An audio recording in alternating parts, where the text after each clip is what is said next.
অবাধ্য হারামজাদা, দেখ কদ্দুসের মেয়ে ল্যাম্বরগিনি, আর তুই গরিবের বোঝা। আজই আমার ঘর ছেড়ে বের হ, তোর মতো সন্তান আমার দরকার নাই। শালা কদ্দুসের মেয়ে আমার জীবনটা জাহান্নাম বানাইছে। একদিন হেলিকপ্টার কিনে তোর বাড়ির ছাদের উপর নামাবো, এইটা হালকের কসম। ইঞ্জিনিয়ার সাহেব, একটা কাজ দেন, ও পেটে ভাত নাই। এই রে সবুজ দানব, তোকে দেখে কাজ দিতে আসছি নাকি সার্কাস খুলছি? ভাগ এখান থেকে।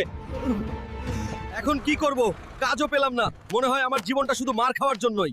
আয়রন রাজাকে হারালে 50 কোটি, এটা কি সত্যি? শোন গ্রামবাসী, কেউ আছে নাকি যে আয়রন রাজাকে হারিয়ে 50 কোটি জিততে পারবে?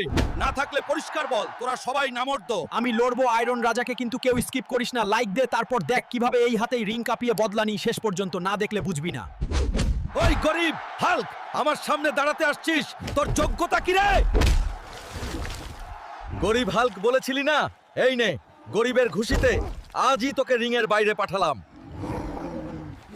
দেখ গ্রামবাসী, গরিব